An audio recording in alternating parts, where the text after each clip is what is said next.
Good afternoon, everybody. Welcome to this Dean's Lecture.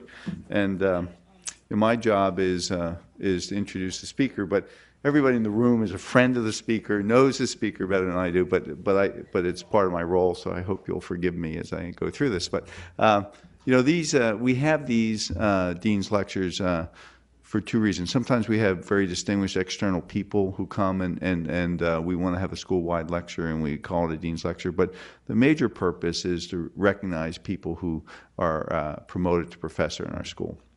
Now, I think we all know how difficult it is to get appointed to the faculty here, but it's even more difficult to make it to professor. And as I always say, it's not a decision that the school makes or the A&P committee makes or the advisory board.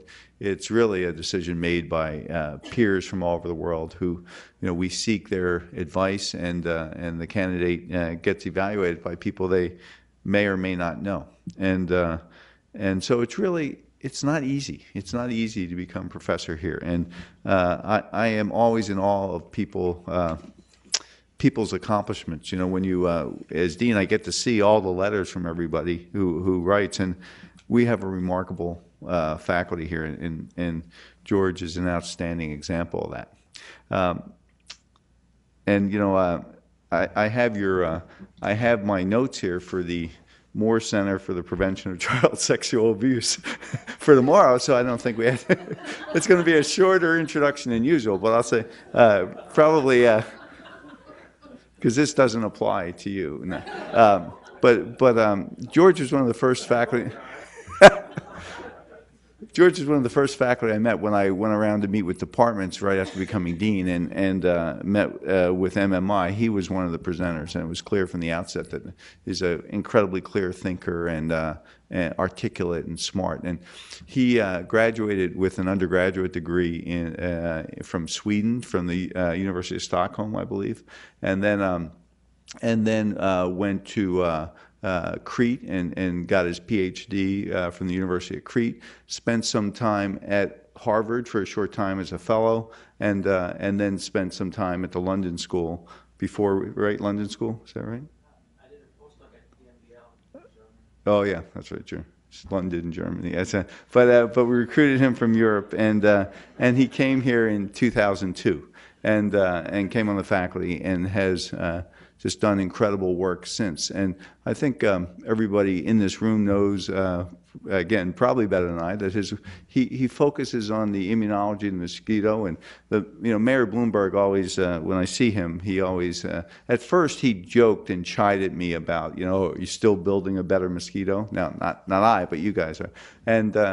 And now he's very proud of that. He's incredibly proud of the work that goes on in the school related to understanding mosquitoes and both how they respond to infection and strengthening that, and how we can impact on their ability to be a vector.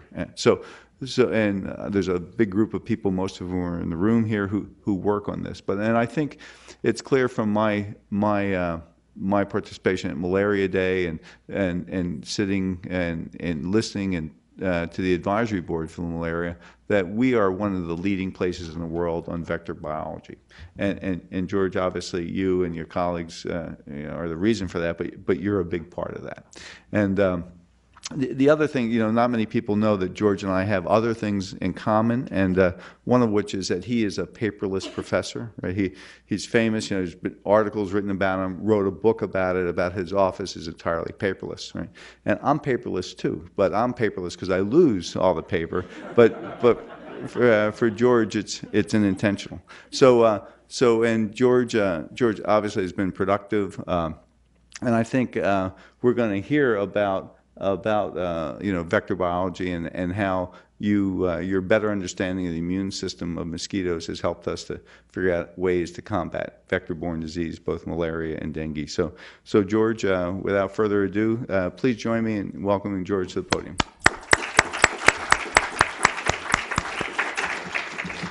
So see, it really is about child sexual abuse. Thank you, Dean Clegg. It's really an honor to give this lecture roughly 10 years after joining the school. And I will not talk about war-related child sexual abuse, but I will talk to you about malaria and dengue from a mosquito perspective. This map illustrates how malaria has evolved epidemiologically over roughly the past 100 years. And you can see that there was malaria in Scandinavia and even in these parts where we are roughly 100 years ago, and it has contracted significantly, but it still remains a very serious problem in mostly the poorer parts of the world. And I need to tell you that wherever malaria has been controlled, it has been so through targeting the mosquito. Dengue is a different situation. It's an emerging infectious disease that had expanded dramatically over the past 15 to 20 years. And today the dengue map looks quite similar to the malaria epidemiological map. Roughly 40% of the world's population is at risk from dengue, including this country. And these diseases, or these pathogens that cause these diseases, are transmitted by mosquitoes. And this is Anopheles that transmit malaria parasite, the second deadliest living being on the planet, and the deadliest animal, if you would calculate it based on death it causes. Mosquito-borne diseases are characterized by complex cycles. They involve a pathogen that has to interact with a mosquito vector and a human host. And then there is also interaction between the mosquito and the human host. And if we can block any of these interactions, we can stop the transmission cycle of the disease. And that's what current and past vector-borne disease control strategies have relied on. Insecticides, environmental modification, bed nets, window screens, repellents, etc. block the interactions between the mosquito and the human host.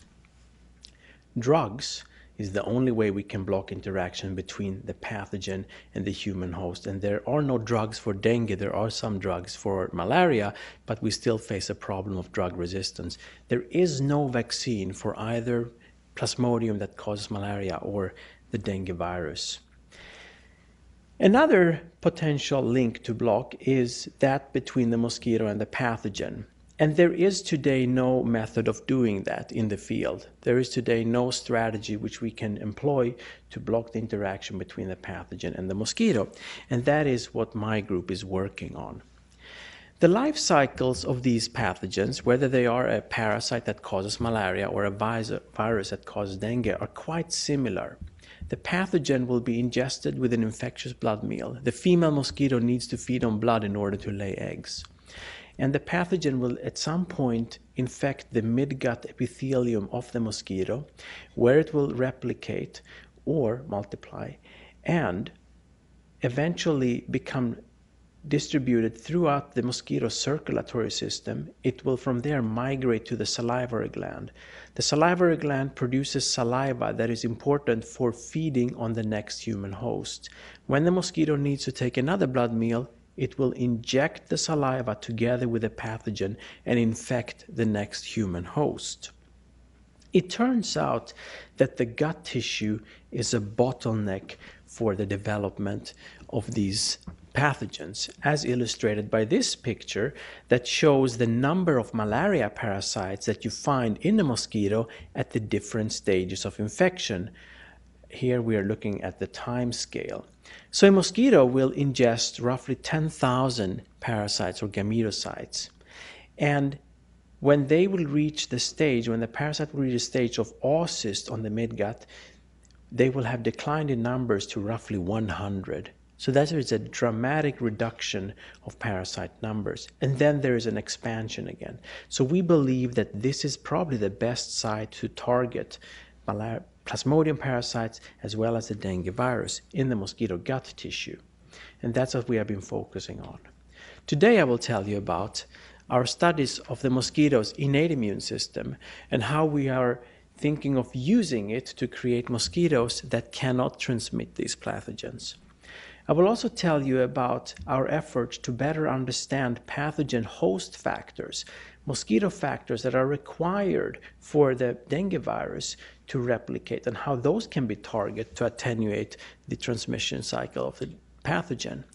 And finally, I will tell you a story about the mosquito's gut microbiota. the bacteria that you naturally find in the mosquito gut and how that can influence the transmission of these pathogens. Mosquitoes have evolved into very interesting and powerful biological models over the past roughly 10 years, mainly because of genomic and functional genomic technologies, and they are also medically relevant compared to the more classical models such as Drosophila, some of the moths and mice that have been used for immune studies. So these are the heroes of my group that are doing the work. I am, for the most time, just sitting in my office trying to secure the resources so that they can do whatever they like to do. And I will first talk to you about how we are targeting Plasmodium using the mosquito's innate immune system. Mosquitoes have an innate immune system. It's quite primitive, and it's largely controlled by three major intracellular signaling pathways: the Toll pathway, the IMD pathway, and the JAK-STAT pathway. There is also an antiviral defense system, the RNAi system. We have shown over the past 10 years or so that the IMD pathway is specific in controlling resistance to Plasmodium falciparum, while the Toll pathway is more specific in controlling resistance to Plasmodium berghei, the rodent malaria parasite. And what was exciting was to find out that the IMD pathway was playing a conserved role as an anti-Plasmodium falciparum defense system in different mosquito vectors in different parts of the world. So what you're looking at here is the number of parasites that you find on the gut of a mosquito in the control group. And if you turn on this IMD defense system, you see a significant reduction of parasites, which tells you that the IMD pathway is involved in controlling infection when it's turned on. However, despite the IMD pathway being capable of targeting and restricting parasite infection, mosquitoes in nature still transmit malaria. And this is what we think the reason for that is. Let's say that we're assaying IMD pathway immune activity here over the course of infection. The mosquito will ingest malaria parasites. They will undergo several developmental transitions in the gut tissue. They will eventually start invading the gut tissue, and that's when the immune response is triggered. And at some point, this immune response will start to kill parasites in the midgut epithelium and also in the lumen. But some of them will make it through. And you really only need one O-kinase stage Plasmodium to make it through the midgut epithelium to end up with an infectious mosquito, because each of these O-kinases that invade the epithelium will result in the formation of a cyst that will contain over 6,000 sporozoites. So the problem with this immune response, this innate immune response that the mosquito is mounting against infection, is that it's too late and too weak. So we thought of finding a way to engineer mosquitoes to make this response earlier and possibly also stronger. And this was our approach. We used the mosquito's own transcription factor, REL2, which is controlled by the IMD pathway and which is responsible for mounting the anti-Plasmodium falciparum immune response.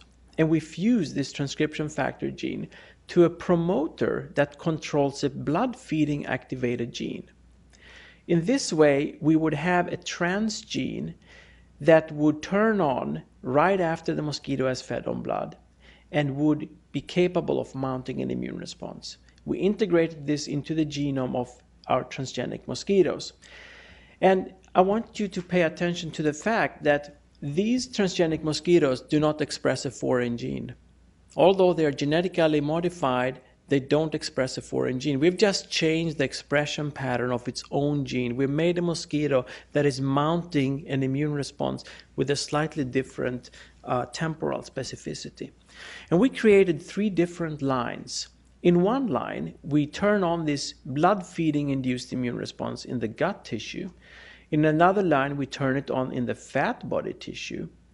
And in the third line, the hybrid line, as we call it, we crossed these 2 other lines and we created a mosquito that turns it on in both tissue compartments. So let's see how these genetically modified mosquitoes deal with Plasmodium infection. Here you are looking at the gut of a wild-type mosquito, a non-transgenic mosquito, at around 7 days after it has fed on a Plasmodium-infected blood, and you can see these Plasmodium parasites have developed into cysts. This is a GFP-expressing Plasmodium falciparum. When you turn on the immune response in the fat body tissue, there is a significant reduction of parasite numbers. When you turn it on in the gut tissue, there is an even stronger reduction of parasites. And if you turn it on in both tissue compartments, there is close to resistance. And some of you may say, well, these mosquitoes are not really resistant. This one still has one oocyst, and that's true. And we believe that is because we are using a laboratory-based infection model that can establish unnaturally high infections, reaching hundreds of oocysts per midgut. And in fact, if we manipulate our infection system to better simulate a field infection intensity, which is around 3 oocysts per midgut, we do obtain a medium of complete refractoriness in the different transgenic lines.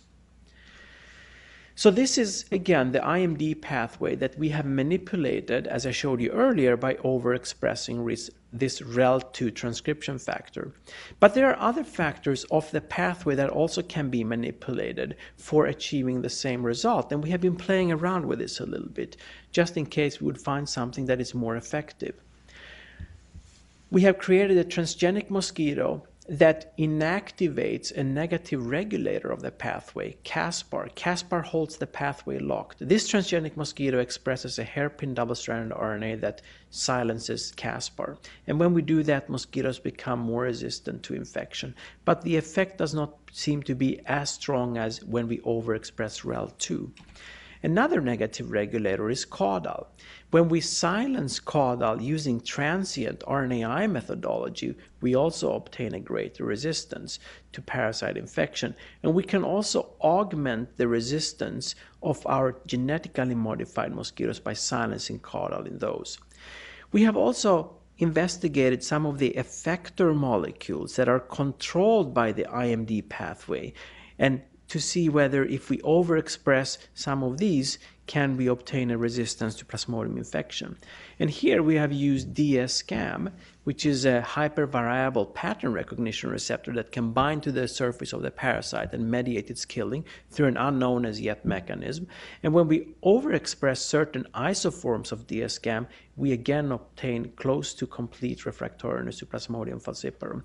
So we have now several different tools of the IMD pathway that we can start to play around with, as we call it. And we're now thinking of maybe crossing different transgenic lines together in order to obtain an even better transgenic line. Now, if you'd ever want to release a mosquito like this in nature and make it work, make it spread in nature, you would have to make sure that it doesn't suffer a fitness cost that is significant. This mosquito has to be at least as competitive as a wild-type mosquito. And that's something we thought would be very difficult to achieve. And we performed some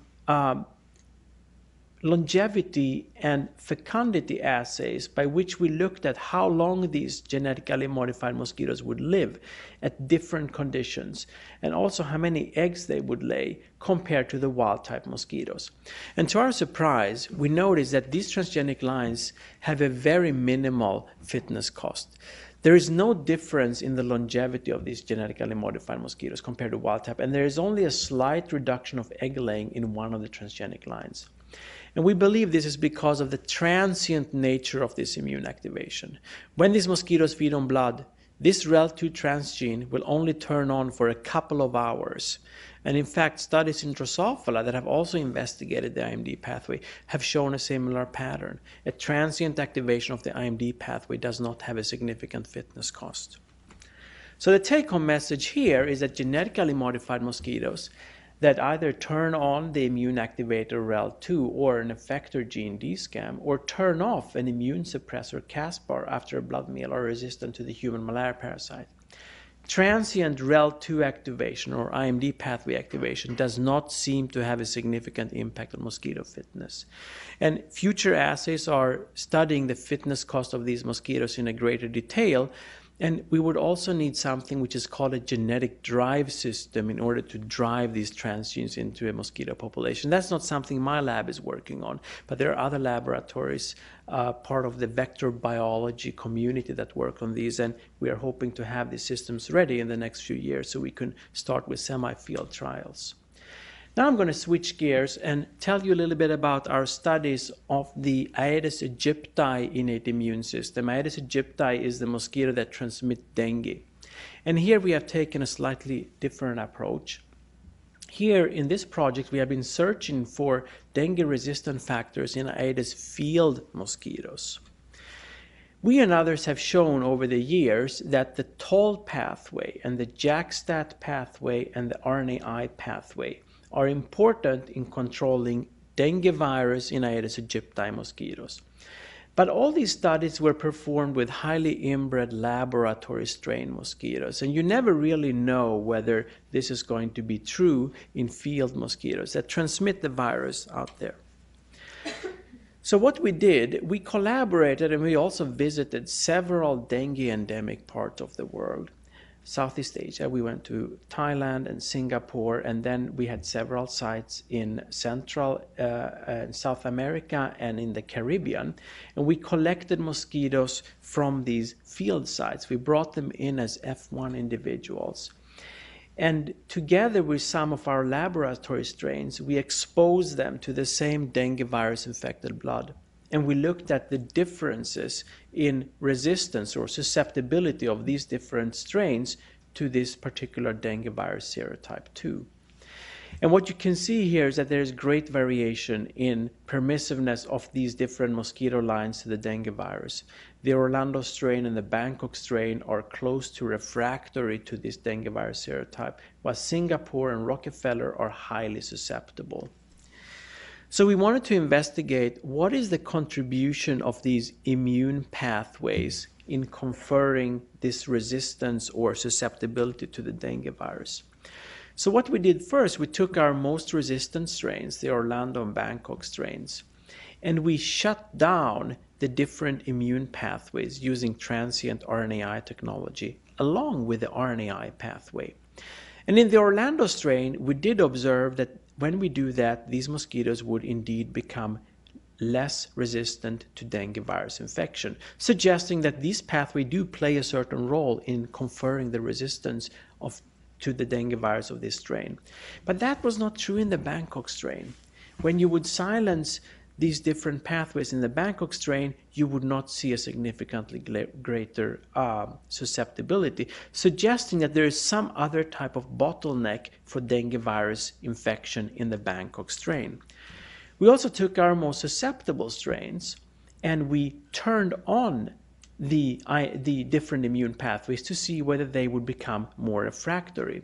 And that was true for the TOL and JAK-STAT pathway in the Rockefeller strain that we have shown earlier, but only for the TOL pathway in the Singapore strain, again indicating that there are some differences in how the virus is dealing with the mosquito's immune system in different Aedes strains. So the dengue Aedes aegypti infection system seems to be a little bit more diverse compared to the Plasmodium anopheles system. Take-home message here is that innate immune pathways contribute to different degrees towards the permissiveness of dengue virus infection in different mosquito strains. And there seem to be different bottlenecks for dengue virus infection in these different strains. Nevertheless, these strains now represent a very powerful tool to identify and characterize factors that are restricting dengue virus infection in mosquitoes. Until now, I have mainly focused on so-called restriction factors, factors or biological pathways that restrict infection.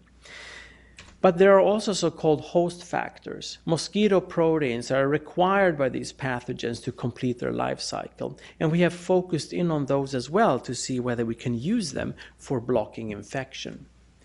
The dengue virus, for example, when it infects a host cell, it actually uses the host machinery in order to replicate and assemble and produce new viral particles. And we have collaborated in the past with other groups to identify conserved dengue virus host factors in both human and mosquito systems. And we have now started to look at some of these factors with a more translational perspective. One very well-established dengue virus host factor, both in the human and the mosquito system, is the backwaller ATPase. It's involved in the acidification of endosomes with which the virus has to associate. And if you use RNAi to silence different subunits of a backwaller BATPase, you actually render the mosquito significantly more resistant to the virus. Okay, so here we are targeting a host factor rather than a restriction factor, and the mosquito become more resistant. There are also drugs that you can use to inactivate backwaller ATPases and other putative virus host factors. And we have tested some of these drugs and their impact on dengue virus infection in mosquitoes. In this experiment, we injected bafilomycin, which is an ATPase inhibitor, and mycophenolic acid, which is believed to inhibit viral RNA replication in mosquitoes. And we have shown that when we do that, mosquitoes become less permissive to virus infection. We're basically curing mosquitoes of dengue virus by injecting these drugs.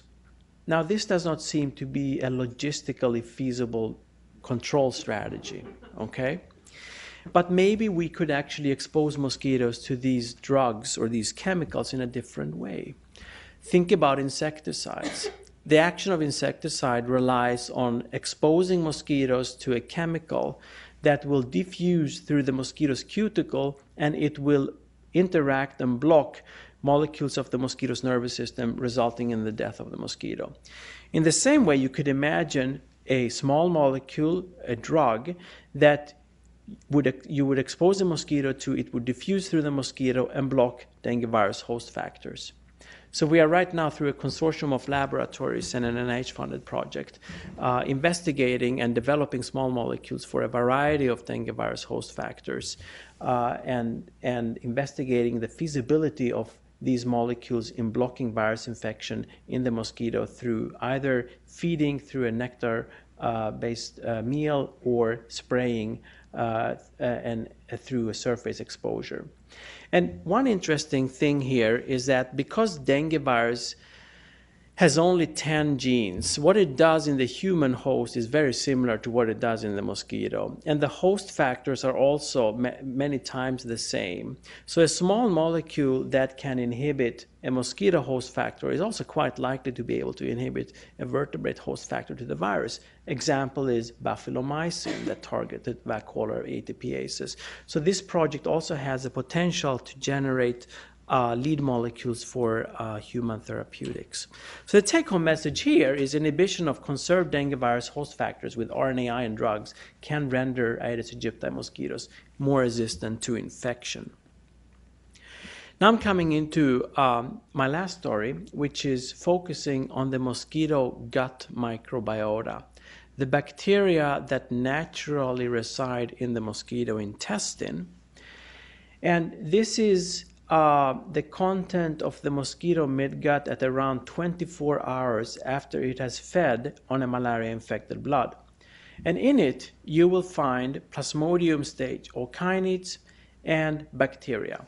And these bacteria can be easily isolated and grown on just regular LB agar plates.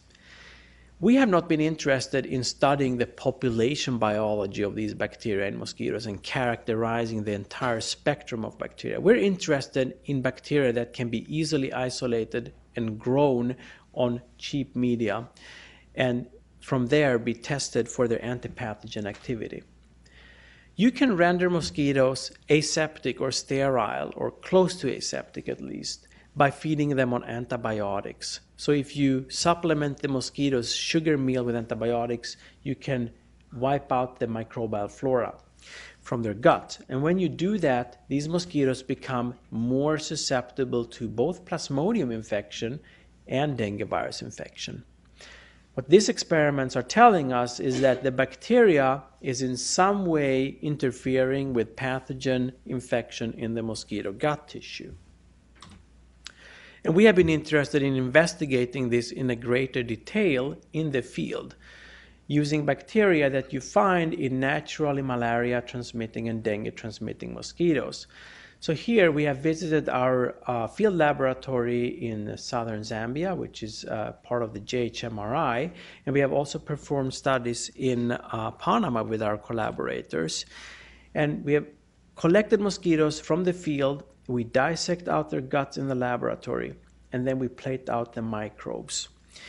And we have identified a fairly comprehensive panel of different midgut associated bacteria. And we have brought them into the laboratory and first tested their ability to inhibit pathogen infection in the mosquito gut.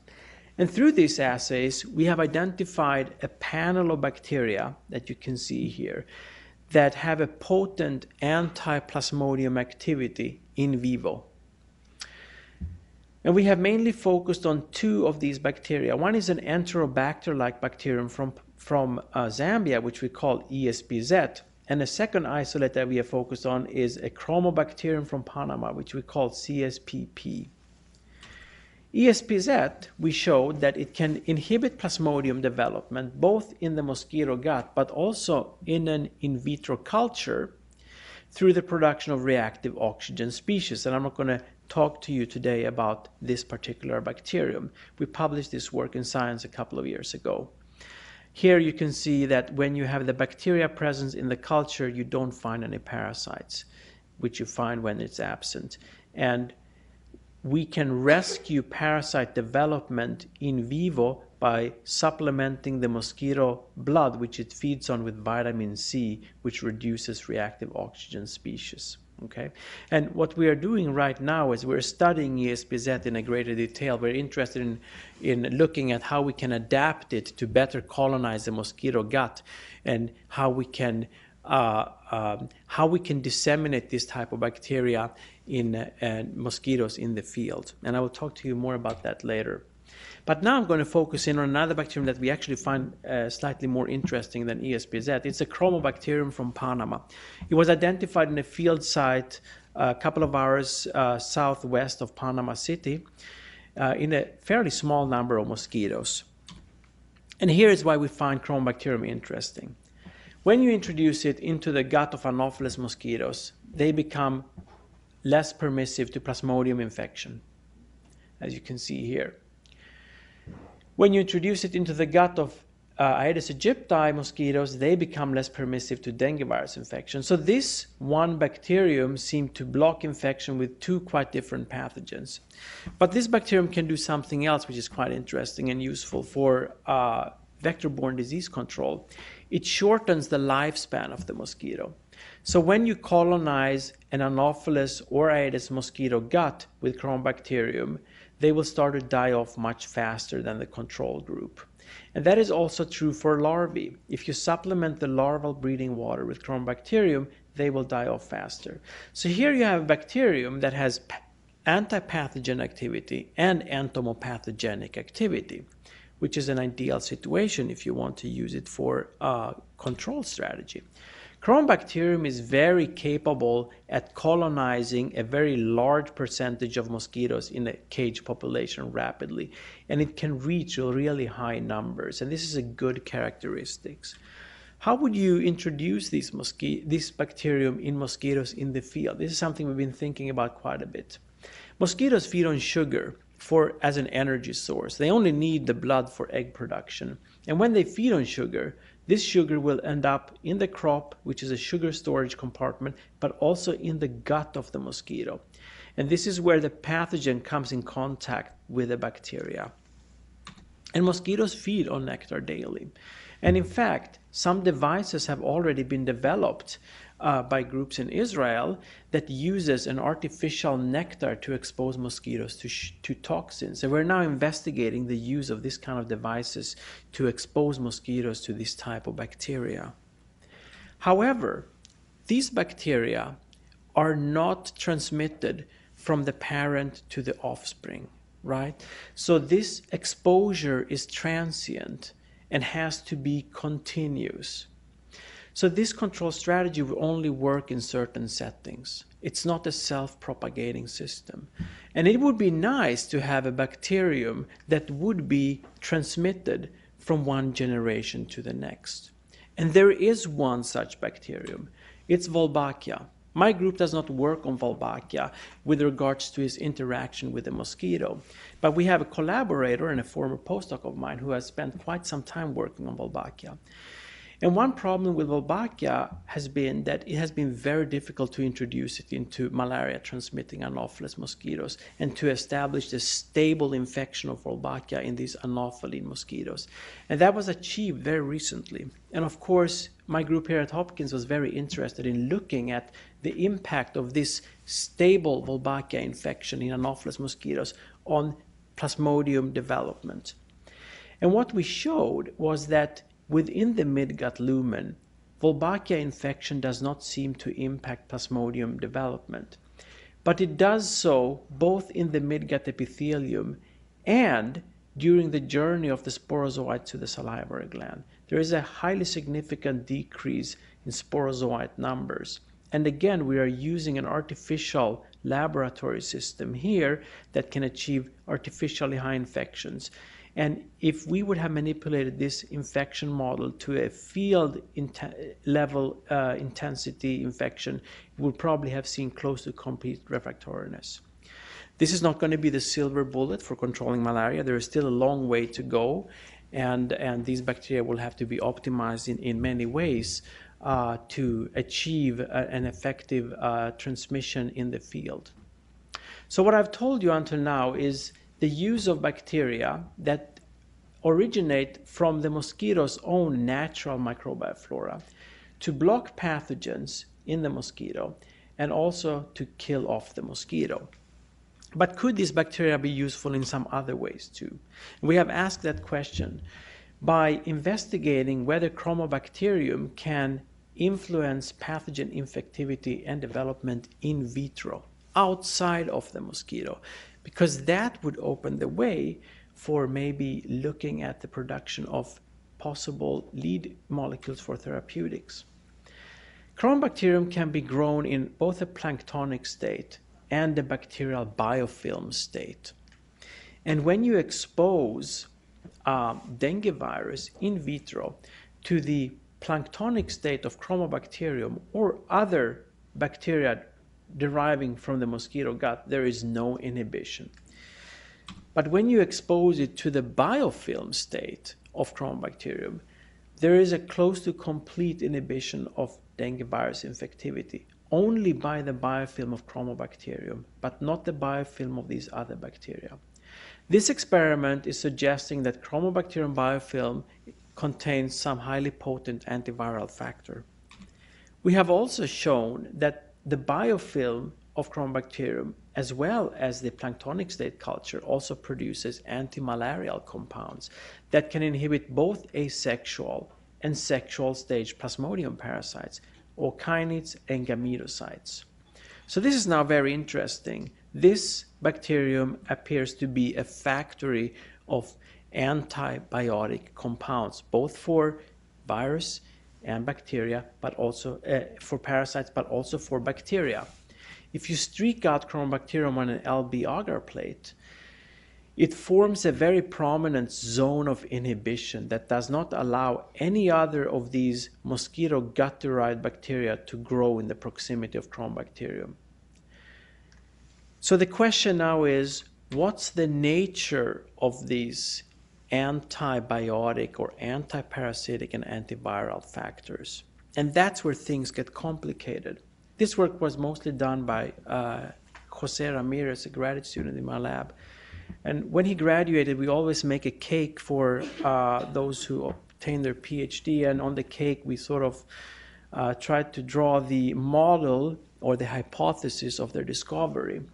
And this was Jose's hypothesis that Chromobacterium here produces a secondary metabolite that has antipathogen activity. And we have started to collaborate. Did you decorate that cake? No, we have a lady who can do, you give her any kind of picture, she'll. We have started together in collaboration with both industry and other expert laboratories on natural product discovery, a bioassay guided fractionation approach where you basically fractionate the biofilm of Chromobacterium and test bioactivity of these fractions, and then you refractionate and you do several rounds of fractionation with the hope of eventually ending up with fractions containing antipathogen activity based on one or two single compounds that can be determined using mass spec or NMR. And we are still at fairly early stages of this work, but here I'm just showing you examples of fractions coming out from this work that have both antimalarial but also dengue virus inhibitory activity, and some of them have antibacterial activity. And we have identified some candidate compounds. Here is one. And things got even more complicated here because we realized that this particular compound here that has a really long, complicated code was studied by Schering Plough 20 years ago. It's an antifungal compound. This pharmaceutical was bought up by Merck, and the division was disappeared along with all the scientists that work there. It's impossible to track these people or these compounds. So we're now working with medicinal chemists and see if we can actually synthesize these compounds and test them for activity. So that's where we are with this. So to add on this picture, we are exploring the microbiota of mosquitoes for bacteria that can either directly block pathogen infection in the vector or kill the vector. But some of them may also be interesting from a perspective of secondary metabolite production or natural product production that could serve as lead compounds for drug discovery. So the take home here is that Chromobacterium can block Plasmodium and dengue virus in vivo and in vitro. It kills off the mosquito, it shortens the lifespan of the mosquito, and it seems to produce secondary metabolites of pharmacological interest. And we have expanded our survey of the mosquito microbiota to other parts of the world and other mosquitoes. We believe that the mosquito gut may represent an interesting site for bioprospecting for bacteria and molecules with antipathogen activity. Let's say that the bacterium has antipathogen activity in the mosquito gut. That could give the mosquito an advantage. And if that's true, then the mosquito may have favored colonization of its gut with these type of bacteria. We don't know whether that's the hypothesis holds, but that's our working hypothesis. So I told you earlier that there is really no strategy today that we can use to block mosquito pathogen interactions, but we are working together with our colleagues and other groups on developing such strategies. And I believe in a few years we should be able to see some applications in the field. This is again to summarize the activities of my group here at Johns Hopkins. One line of research focuses on how to target pathogens in the mosquito using the mosquito's innate immune system, how to engineer it to create resistant mosquitoes to these pathogens. Another major line of research is studying host factors of pathogens and how we can develop small molecules that can target these host factors and render mosquitoes resistant. And the third line of study focuses on the mosquito's midgut microbiota and how that can be employed for blocking pathogens in the mosquito or killing the mosquito or discovering interesting molecules for therapeutics. I'm not trying to sell any of this research as the solution for malaria or dengue. This has to be seen as a system, an infection system which is highly complex. And it will require a systems approach in order to disrupt it effectively at a global scale. And that cannot rely on a single strategy, right? So we need multiple strategies to disrupt these infection cycles. And some strategies will work better in some transmission systems and conditions than other strategies. So it's important that we're continuing all these different lines of research. Eventually, I believe we will be able to create customized vector-borne disease intervention strategies that will have the ability to interrupt some of these interactions between the mosquito, the human, and the pathogen. I would first like to thank my group, both current and past members, for the wonderful work that they have been doing and that they are doing. Our collaborators and different entities that have provided the support, and also the funding agencies, mainly the NIH and the Johns Hopkins Malaria Research Institute, that has enabled these studies through very generous funding. Thank you.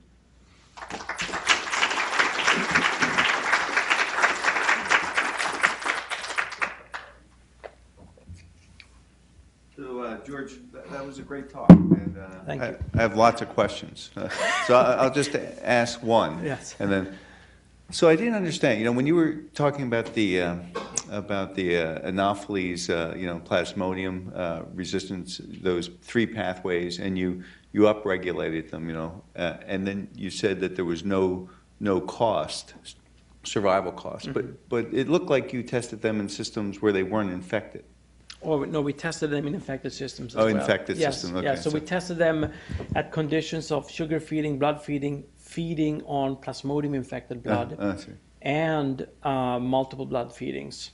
So there was no benefit when they were infected versus non-infected There was feedings. no benefit, no. Okay. No. Wouldn't you expect there to be a survival benefit if there's no cost in an uninfected state and it resists infection? Wouldn't you expect a benefit? It's a very good question. Well, when we infect mosquitoes with Plasmodium falciparum, which normally establishes not a very high infection in the mosquito, we don't observe a significant cost to the mosquito. The rodent malaria parasite, Plasmodium berghei, imposes a very significant cost to the mosquito. I see. We can't exclude that there are some other fitness costs that this transgene induces to the mosquito that we haven't looked at. Of course, longevity and fecundity are only 2 of many fitness parameters that one can look at. Great. Okay, thank you. So questions or comments? Yeah, Marie. How about the natural pathogen? So I'm going to ask you to use the mic because we tape these, and this is the only way that gets recorded. I'm just extending the same question. The natural pathogens, will the mosquito be more susceptible to its own pathogens after you modify it? So when you say natural pathogens, you mean bacteria of their gut flora, fungi, and so on? Yeah, no, that's a very good question. In fact, we do see a reduction in the mosquito gut microbial flora in the genetically modified mosquitoes. The IMD pathway is also involved in controlling bacterial infections in the mosquito gut. So yes, we do see a great resistance to the gut microbial flora. We also see a great resistance to systemic bacterial infection. We haven't looked at fungi yet. So George, just to pin you down a little, you hinted that the microbiome may be the explanation. Do you think that the areas where the mosquitoes are present and the malaria is not present, there may be in fact enrichment of specific bacteria? And it looked like you talked about chromobacter, but there are quite a few that conferred some resistance. And of course, the human microbiome is now being explored for explanations for all kinds of metabolic disorders. Do you think that this may in fact be a natural explanation in the third world? I think definitely that the microbiota of mosquitoes in the field is very likely to play a significant role in regulating transmission of these pathogens. So the prevalence of a certain bacterium in a certain region in the mosquito population is very likely to contribute, together with mosquito genetic factors, to the efficacy of transmission of that pathogen. It's not something that we have been able to study yet in the field. There is one study only that has been performed in Cameroon where they did observe a correlation between infection status of a mosquito with Plasmodium and the presence of or absence of certain bacteria. But this is certainly the type of study that we are gearing up to do. Sure. So if Mayor Bloomberg were here right now, what would you ask him for resources to do?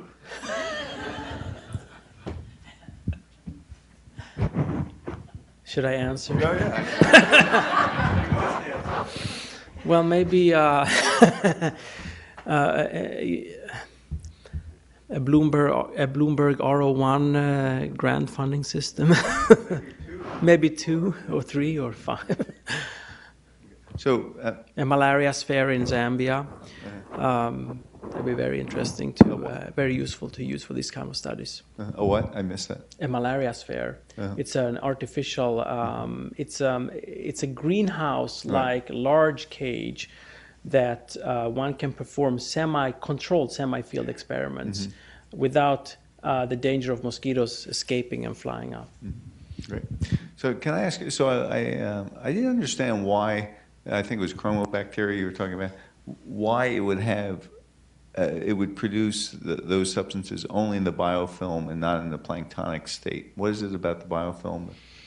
Biofilm is a distinct metabolic state of bacteria, and it's quite common that the metabolic profiles of bacteria are quite different from depend very much on their growth conditions. So the biofilm frequently contains a different profile of metabolites compared to the planktonic state. So we did observe anti-dengue activity was specific for the biofilm, while antiplasmodium activity, we did find it both in the biofilm and the planktonic state, suggesting that those two are different. Thank you. Yeah. Dick?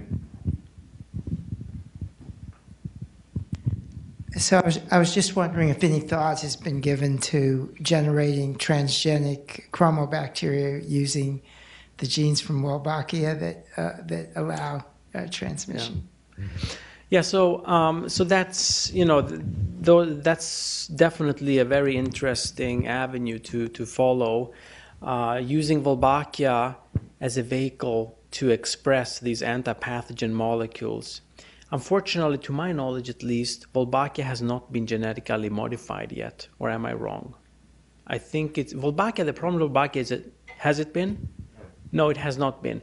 Wolbachia is a very complicated bacterium to work with because it's intracellular. It's very difficult to handle and grow it in vitro. I'm not saying it's not going to happen, but today those tools don't exist. But that's definitely something we're very interested in. And we have sequenced the genome of Chromobacterium and Enterobacterium. We're very interested in determining the biosynthetic gene clusters that are responsible for the production of these factors, because then we can engineer them into different bacterial backgrounds that may be better for spreading them in a mosquito population. You're stressing the culturable bacteria in the mosquito. Do you know, have you done studies to see what proportion are non-culturable? We have done some limited, the reason why we focused on the cultural bacteria, because we're mainly interested in bacteria that, we can easily culture for these purposes that we're using them. We have done some limited studies on aerobic and anaerobic in anaerobic culture conditions, and all of them actually grow under aerobic conditions. Those that we could identify just growing them on a regular LB agar medium. Some metagenomic studies that others have performed, their data in terms of number of bacterial isolates that you can get out of a mosquito gut of a certain age agree with our data. So I don't think that our culture conditions is missing at least a significant number of isolates that you can get out of the gut. Okay, great. So I want to thank you for a great talk. It was incredibly stimulating and exciting. And when you talk about Wolbachia, I have to think about Jason, who is the first person who told me about Wolbachia. So maybe he will genetically modify it in State College up there in a different environment. But I want to thank you. A great talk, and I want to invite everybody out to talk some more in the gallery with some wine and cheese. So. Thank you.